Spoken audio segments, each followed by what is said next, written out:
அப்படின்னு சொன்னால் நான்லாம் சொல்ல நீயே சொல்லிடி அப்படின்னு சத்திரம் பஸ் ஸ்டாண்ட் தாண்டி இந்த பக்கத்து பார்த்தா மலைக்கோட்டை, அந்த பக்கத்து பார்த்தா காவேரியாறு, கொள்ளடங்காறு, திருவானைக்கோவில், சீரகம் எல்லாமே பார்த்துட்டு டர்னிங் வந்தோடனே சமயபுரம் ஆச்சு. சரி வந்த வண்டியை பார்க் பண்ணிவிட்டு நம்ம தொட்டி கட்டி போடலாம் பாப்பாவுக்கு அப்படிங்கிறதுக்காக டர்னிங் இறக்கிட்டு இறங்கியாச்சு.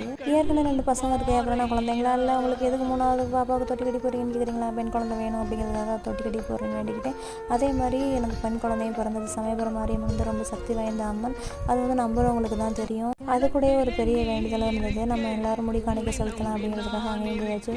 குடும்ப நலன் கருதி நாங்கள் 5 பேருமே மொட்டை எடுத்துக்கிட்டோம். குடும்பத்துக்காக வந்து எத்தனை பேர் என்ன மாதிரி மொட்டை எடுத்துக்குவீங்க அப்படிங்கிறத கமெண்ட் பண்ணுங்கள். நமக்கு ஒரு ஆபத்து வரும்போது நம்ம மனசார வேண்டுதலை வந்து மனசார செஞ்சுட்டு போயிடணும். அப்போ தான் ஒரு திருப்தி கிடைக்கும். சாமியை பார்த்தோன்னே கண்ணில் கடகடன் தண்ணியை கொட்டுற முதல்ல நான் தான். என்ன மாதிரி எத்தனை பேர் சாமியை பார்த்தோன்னே அழுகும் தன்னால் வந்துடும் அப்படிங்கிறத கமெண்ட் பண்ணுங்கள். அவருடைய சமயபுரம் அவர்களை பெற்று வந்தாச்சு. இந்த வீடியோ பிடிச்சா லைக் அண்ட் சப்ஸ்கிரைப் பண்ணுங்கள்.